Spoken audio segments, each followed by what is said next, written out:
Welcome. What is up? Welcome to the Mixer.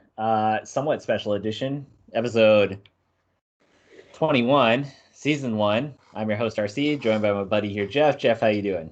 I'm doing great, man. It's a good day. It is a good day. What a night. What a night last night. What a comeback by the Padres. Before we get into that, first off, thank you for the support. Our numbers have been up lately. Don't forget, like us, subscribe to us, follow us on our social channels at FC Mixer. Details in the show notes. So check the show notes if you're looking. Follow or subscribe to us on YouTube. And yeah, on Twitter mainly. Those are our main channels. So gotta talk Dre's, man.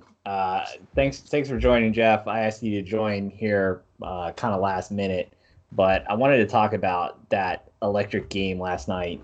Did you by chance have the pleasure of watching it? I did watch some of it, yeah. There we go.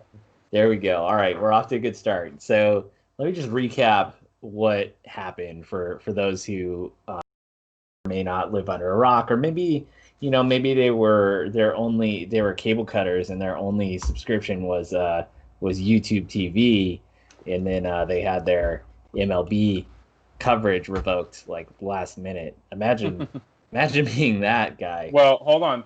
I don't think anyone would have experienced that yesterday, considering the game was on ESPN. Oh, okay. Well, there we go. Anywho, so let's get into it. The Padres dug themselves an early hole yet again. They were down.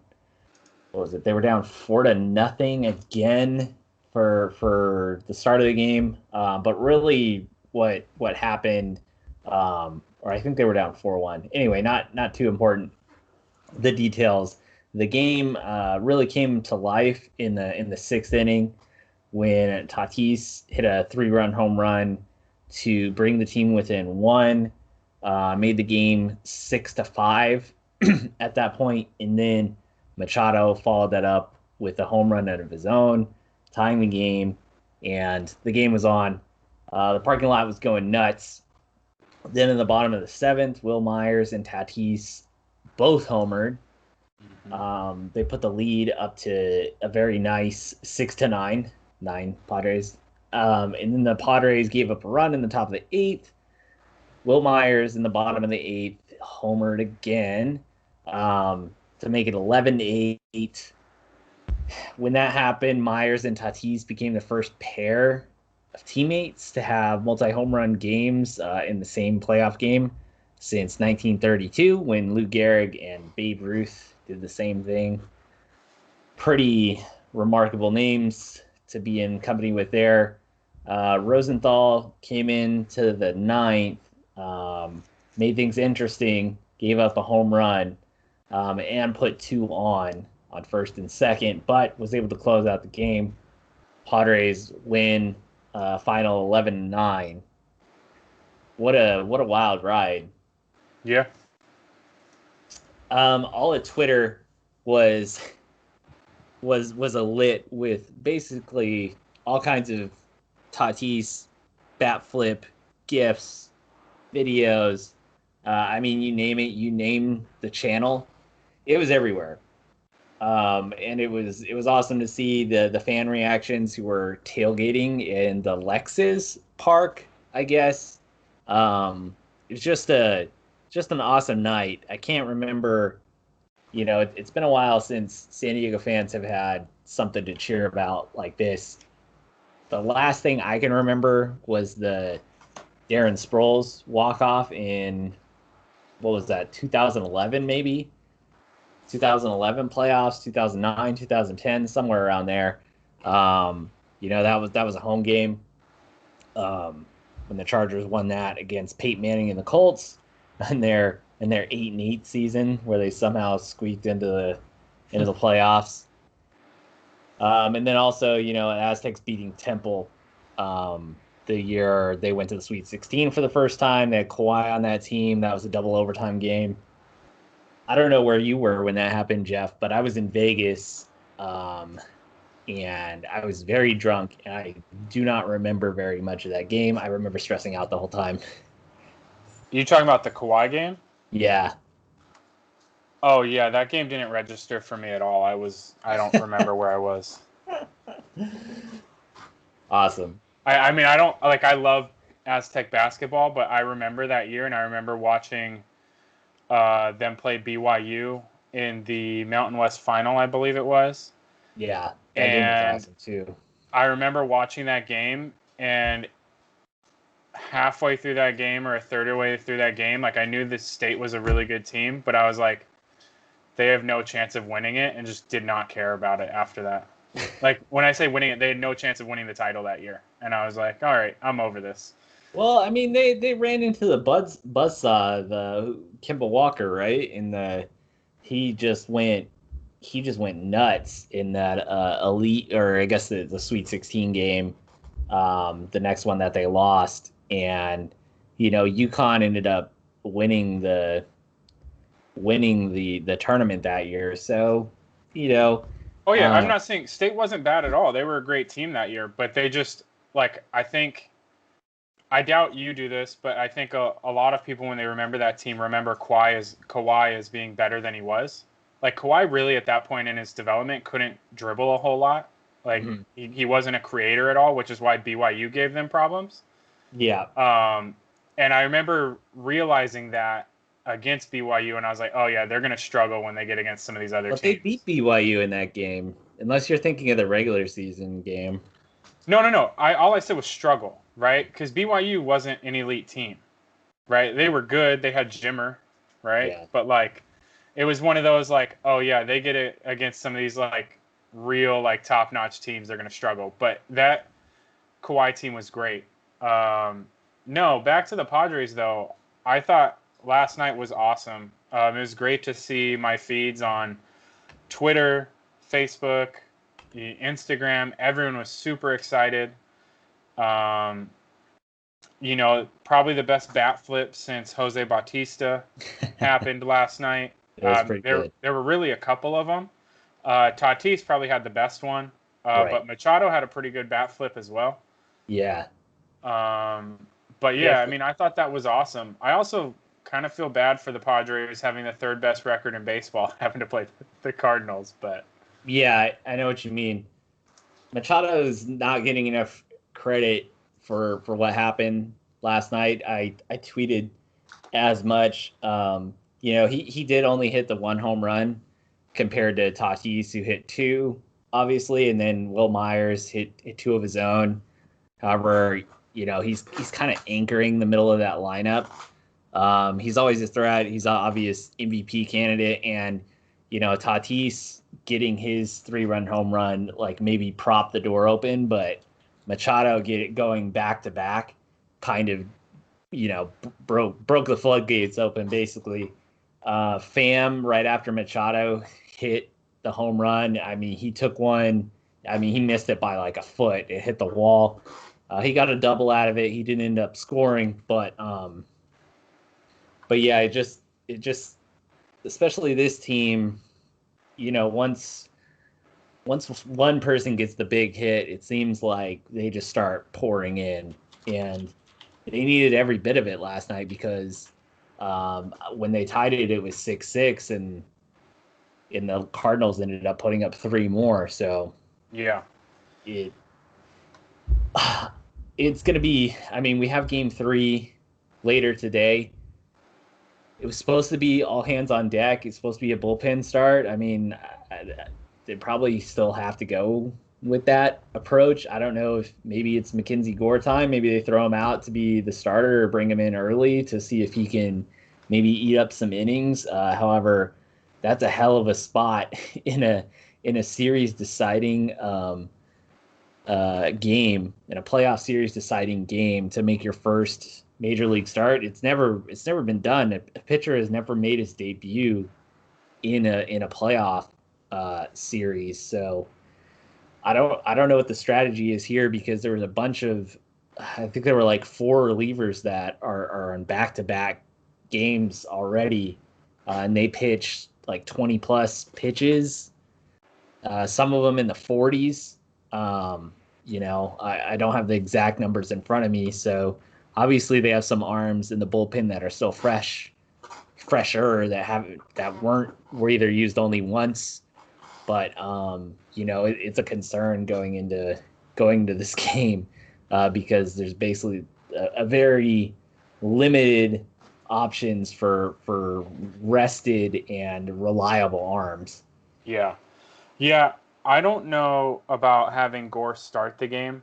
I think this is and it's tough to say the Padres made a mistake this year, obviously, right? They had the third best record in baseball. It obviously wasn't a long season, so there wasn't a lot of time to get guys work.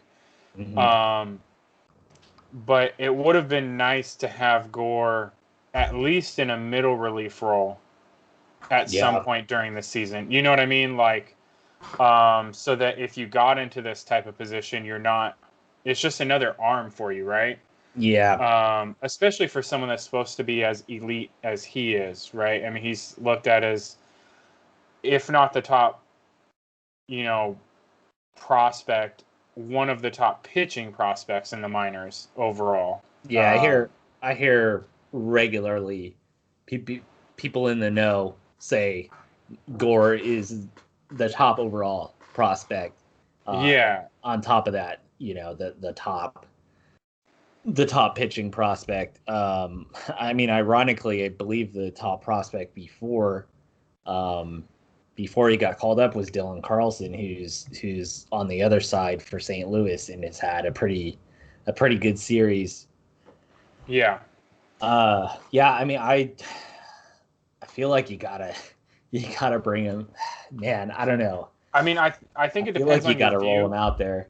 I think I'm kind of with you in that, like, if you're looking for someone to go 6, 7 innings, he's your best shot probably out of Yeah, anyone there.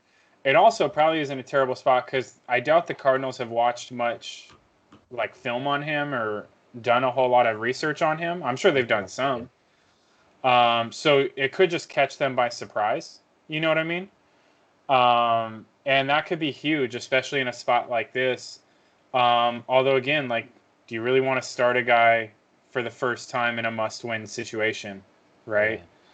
Yeah. I Um, part of my decision into it is if you get through this game, you still got the Dodgers, and you may or may not have Clevenger, you may or may not have Danielson Lament, and I mean, I guess Paddock and Davies didn't make it very deep into their game, so their arms should be more rested than usual after a typical start. So maybe those guys are a little fresh, but uh, it just seems like the pitching depth, at least at as far as the starting rotation goes, needs some life injected into it if they're going to make a run. Because you get through this series, nobody wants to just win the wild card round. I mean, that game was electric last night, but right. we want the Padres gotta keep rolling. At least make it a series with the Dodgers, and again, not getting ahead of ourselves here. Um, they still have to win tonight. Are you a believer in momentum, Jeff? How do you see this game playing out? Do you feel like the energy dump by the Padres last night, maybe they might come out flat, or do you think maybe they've found that groove and they're just going to come out on fire again? Of course, there's no way to tell, but what's your read on it? Yeah, it's tough. Like, knowing, like, playing sports and growing up and, playing at not the highest levels, obviously, but playing at decently high levels. I believe in momentum to an extent. Um, but then, like, also, like, learning more about numbers and, like, seeing that, and there's no, like, uh, there's no research to back up, like, any real version of momentum, Mm-hmm. right? So I think it's there, but it's tough to, like, quantify, right?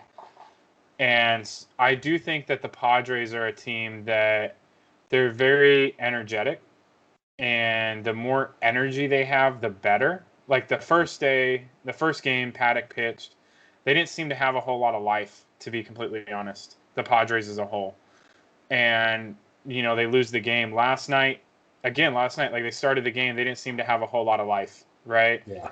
And then it was, a home run here, back to back or whatever. They get a few runs, and then it was like, oh God, this is the Padres we know, right? Like this is the team we like. So I do think there is a little bit of that. I think with the Padres, it's more emotional than anything. I think if they can build off last night and come in with the same like energy, I think they'll be fine.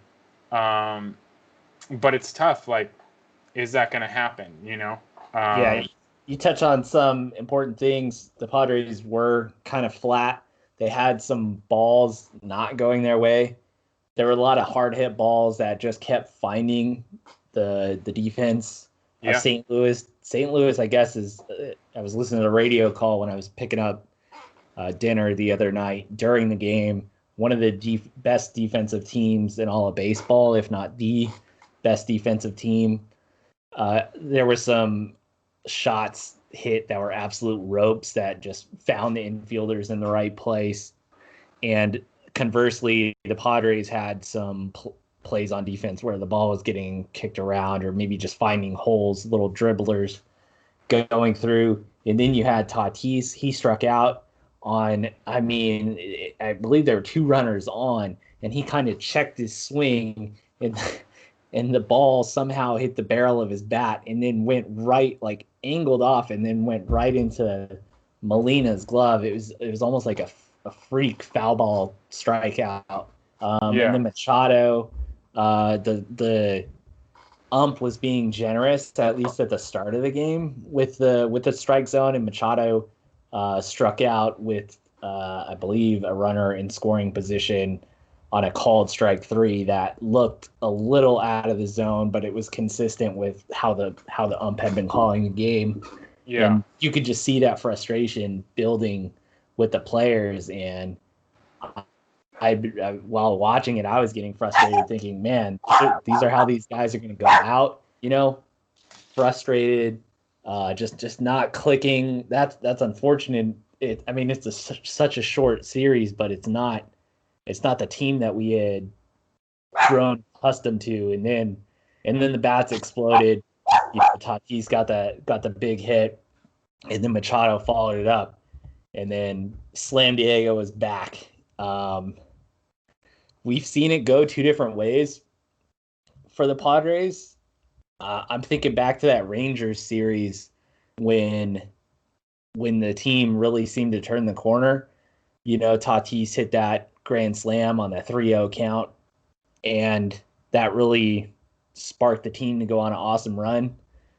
They hit grand slams in for the 3 following games after that, and then 5 out of 6. And then they won.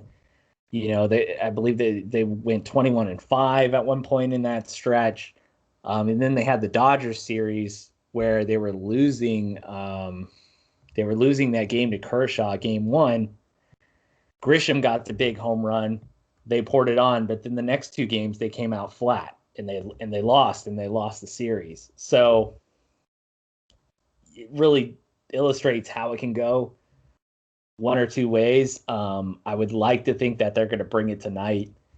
If they can get some pitching, if they keep it under 4 or 5 runs, I think they get it done. Yeah, I'm with you. I'm hopeful. Another thing that got me super excited about last night was the Dodgers. The Dodgers moved on. They handled the Brewers pretty easily. I believe they shut them out last night, 4-0 or something, and then they won game 1 4-2. Kershaw struck out 13 yesterday in the playoffs. So he's at the top of his game right now. And scrolling MLB Twitter, the MLB Twitter page, it was like 15 straight Padres GIFs, Padres related tweets, and there was like 2 about the Dodgers. You just hate to see that. Probably the best team in baseball getting outshined by the most exciting team. So if nothing else, it's been a hell of a season for the Padres and making headlines, really. Yeah. One last thing I want to touch on, like Padre wise, and I want to bring this up because, um, none of my Padre friends that I've seen have talked about this at all. But for how good Tatis was this year, right? I mean, he ends the year, his OPS was 930, something like that. 2.9 WAR, right? Very firmly in the NL MVP talk for most of the year. You know, um, Manny Machado arguably had a better season than Tatis. Definitely. And no one talks about it. And I didn't even realize it until I was looking it up the other day. And Machado ended up just one home run shy, a higher OPS, like 2.6 WAR to Tatis's 2.9. Like their numbers are so similar. Yeah. That I know Manny's more quiet, right? Like as a personality, Uh-huh. but I was kind of looking at why the Padres were good, kind of thing, right? Obviously, Myers being good this year has helped. Hosmer's helped, Definitely. right? But Yeah. having two guys that good, I mean, I kind of expect them to come out tonight and just continue where they left off yesterday, to be Yeah, honest. for sure. I feel like if any one of those three, Machado, Myers, or Tatis weren't part of the team, it's probably maybe a sub 500 or 500 Yeah, team. I feel like that core three of them has really made a huge difference this season. They just keep setting each other up, and they keep putting each other in positions to get pitches to hit. exactly. So excited for the coming seasons. Let's move on. We want to do an underdog draft here. So, but I did want to touch on the Lakers game. They won game one. A few Heat players are injured. Jeff, is there any chance this series becomes entertaining, or is it just going to be a procession to either a full sweep or a gentleman's sweep by the Lakers at this point? Well, I think it depends on health, right? It looks like the Heat are going to be without arguably their best player, right? A lot of people would just default to Jimmy Butler, but Dragic has been their best player in the bubble. And he's going to be out tonight, as far as I know. The other big injury is Bam Adebayo, um, another John Calipari kid. And really the Miami's only counter to Anthony Davis. We saw once Bam went out in game one, Anthony Davis just ate. Like he just got whatever he wanted whenever he wanted, and it was just kind of over from there. Um, the Heat are a solid team. There's always a non-zero chance that Anthony Davis, LeBron, any Laker gets hurt. You know what I mean? Yeah. So things could even out there. But it looks like, barring no more injuries, the Lakers should kind of roll to a victory here. Now, if those guys come back, right, if Bam's able to play, if Dragic can play, might even things out, but it just might be too little too late at a certain point too, right? Because they're not going to come back 100%. So, Man, Los Angeles sports fans are going to be insufferable if both the Dodgers and the Lakers win titles.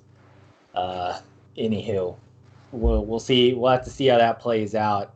The Heat looking like they're in all likelihood going to be in a 2-0 hole after tonight. But yeah, I think if you're a Laker fan and you're the Lakers in general, if you're not up 2-0 after tonight, that would be very concerning. yeah, yeah. Uh, We'll see how it plays out. Speaking of concerning, touch on the NFL briefly. Titans continue to test positive. There were two more players that tested positive this morning. So it's now, I mean, pretty much this whole week, we've been getting reports of players testing positive, among others in the news. And a total of 7 players have tested positive, and 6 staff members their game is officially postponed. It sounds like it's going to be moved to week 7 or 8 or something. That they're going to do some voodoo with the calendar to make it work. Luckily, the Vikings, who they played against, seem to have dodged a bullet. Nobody has tested positive yet. However, as health experts will tell you, just because you test positive after coming into or test negative after coming into contact with somebody, you can, in fact, activate the virus somehow later on and end up testing positive. So continue to monitor. Hopefully there's not too much interruption, and hopefully this is a wake-up call for the rest of the league. Seems like baseball had the same thing. They had the Cardinals and the Marlins kind of have their outbreaks at the start of the season, and then luckily, up until this point, there haven't been any major interruptions since then. One side effect of this, though, depending on what website you play fantasy football on, if you had guys that were questionable, trending doubtful, you may not be able to put them on IR as like they would have been ruled out, like an AJ Brown per se. On some websites, they're treating this week like COVID. They're ruling guys out so you can move those guys to IR, and so you can pick somebody up to replace them. Mm-hmm. I don't believe ESPN has made that change yet. So, like, if you had someone that was questionable, right, that's trending down, like I know there was the talk about, like, oh, AJ Brown was, maybe going to play this week. We don't know on that. But as of right now, I believe you're just stuck with him because they don't have to change it since there's no game. Yeah, it makes sense because, well, maybe they'll get clarification on what they plan. Maybe that'll change once they get clarification on how they're going to treat it. But it sounds like this is essentially going to become the bye week for the Steelers and the Titans. And so basically when those players were going to be unavailable later in the season when they were on bye, you can't just throw them into IR. There's no bye slots. Right. So, the reason I bring it up is because there are multiple websites that are treating this as an injury, and allowing you to move those people because it is illness related. It's not a scheduled bye. Yeah, I get you.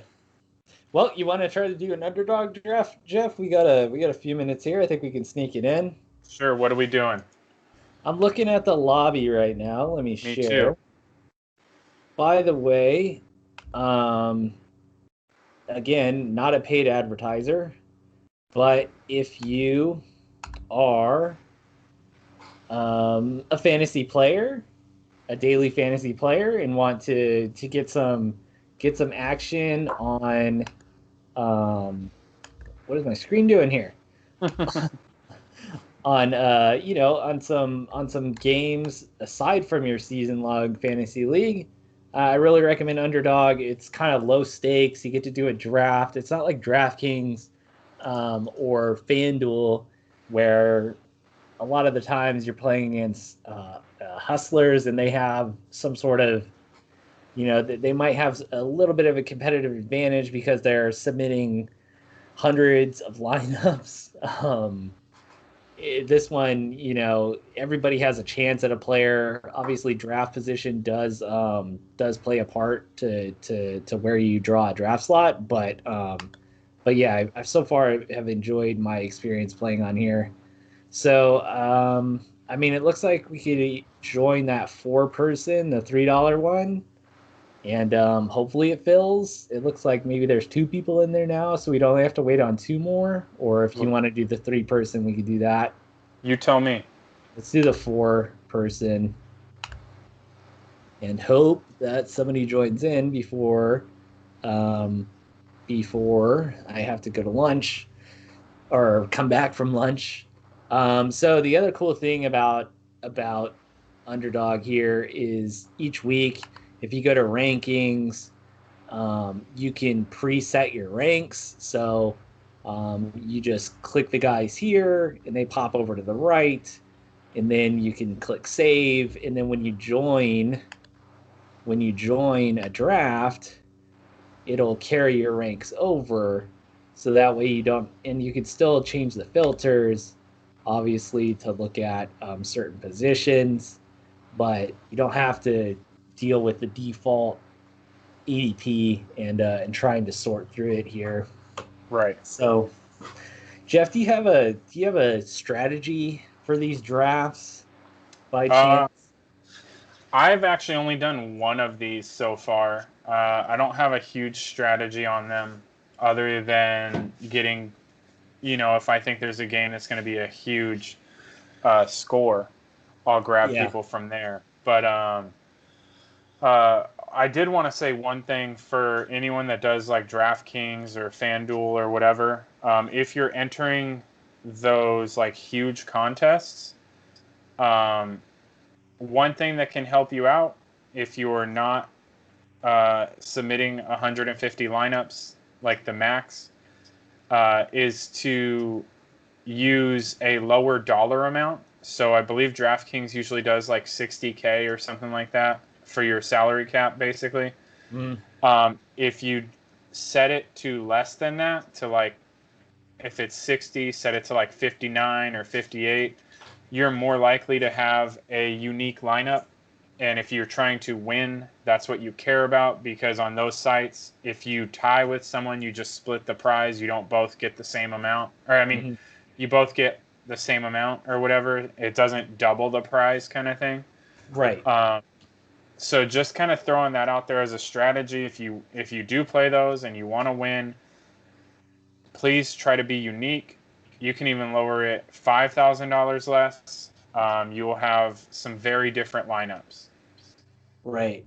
Right. That's a good tournament strategy suggestion. If you're playing head to heads and that such, you wouldn't have to necessarily do that because, you're only playing against one person. But like you said, to differentiate from the field, if you don't fill out if you don't use your whole salary cap, more likely you'll have some uniqueness to your roster built in, like you're saying. There's a whole bunch of strategies that you can implement in DraftKings. You know, one thing I like about it is, we play season long leagues. You have the same players every week, but there may be a player you really like. For instance, Tyreek Hill. Tyreek Hill is probably my favorite player, but I don't own him in my two kind of main fantasy leagues. I do own him in Dynasty. However, if he's got a good matchup or something, if I throw him on my DraftKings lineup, I can still root for him instead of feeling bummed out that I missed out on him. Um, in our season long leagues. Yeah. And well, it looks like we may have to, if nobody joins in the next 3 minutes, we might just have to back out, Jeff, and try this another week. All right. But um, we at least got to go over it here and and walk people through it. Oh, look at that! There we There we go. go. We're filled. We're filled. All right. Let's see who gets what. Oh, you get the 1.101. Oh, awesome, awesome! And I'm gonna take Kamara. Of I course don't you are.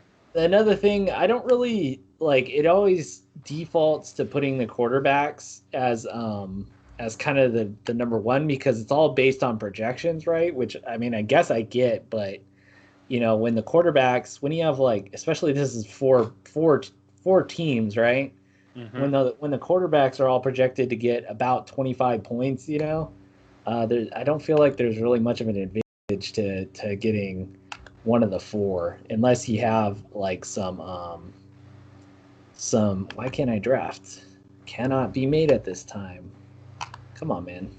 Do this. It's because the draft hasn't started yet. Well, it's giving me the timer, or is that until I have I to don't. I see. Mine says draft starts in 3, 2, 1. on the clock? There we go. We're rolling. We're rolling. And I mean, these go quick. You have 30 seconds, and it's one QB, one running back, one wide receiver, one tight end, and then one flex. Or maybe you have that wrong. Maybe it's two wide receivers, one RB, and a flex. So you can either have two running backs and two wide receivers, or you can have three wide receivers and one running back. Just to give you an idea. Oh.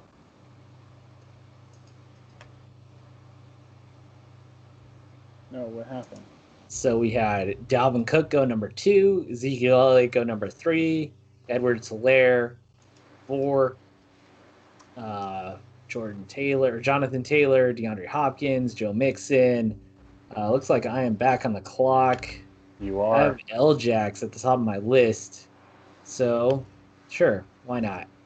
I'll go with Lamar Jackson, get my quarterback. Dang.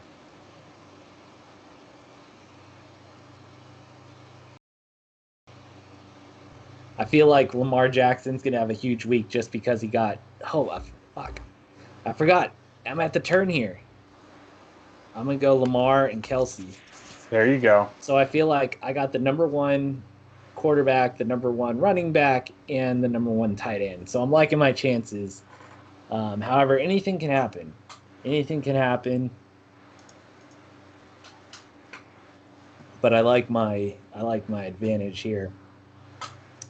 But back to Lamar, I feel like he's going to have a big week because Mahomes kind of showed him up in the last game. So he's going to come out with that chip on his shoulder, right? That's how it works. That's what all the announcers tell me. Who just went? Tyreek. So I don't need a quarterback. I don't need a tight end anymore. I could use either another running back or wide receiver, obviously. I'm going...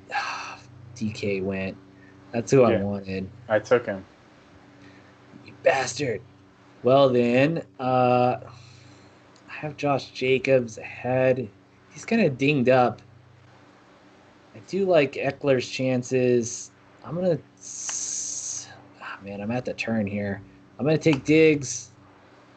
And... do I want to go running? Do I want to go wide receiver here? I'm going to take Woods, too. He's solid. I like my chances with those 2 receivers. This is half-point PPR. A little bit, puts a little more emphasis on touchdowns than in, say, DraftKings, where it's full-point PPR. Right. Which I am a bit having a bit of a difficulty kind of adjusting my ranks too, because I'm always in the full PPR mindset. So I do, when I approach these drafts, have to consider, who's more likely to score a touchdown.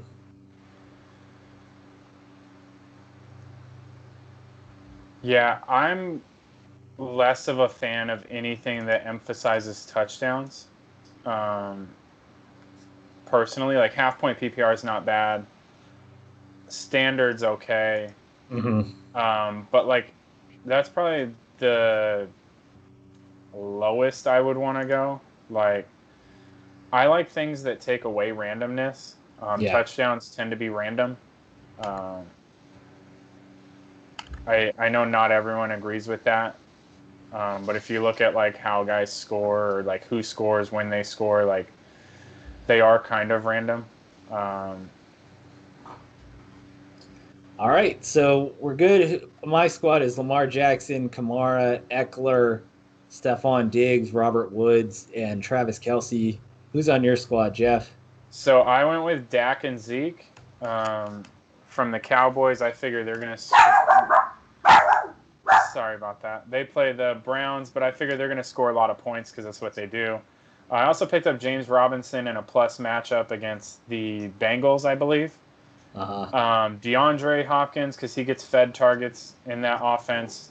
DK, I picked him up for hopefully a deep ball. And then Kittle. I think Kittle being back. I I just think he has a chance to have a big game. Good deal.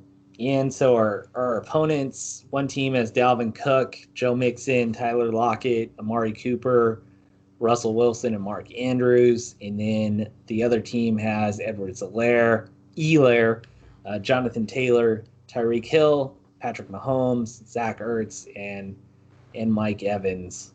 So we'll see how it plays out. I think the winner takes like a whopping $6 or something like that. So Yeah. it's low stakes, but it gives you something to root for, and maybe you have some more playing money to enter one of the larger ones if you have a good feeling about that week in particular. Yeah. But that's it. That's gonna wrap up our kind of check-in here. Unless you got something else, Jeff. That's all. Go Lakers tonight. Hopefully the Padres win as well. Yep. Go Padres. El Nino. El Nino. Let's get this. Let's win. PF Chang's time. See you, Jeff. See ya.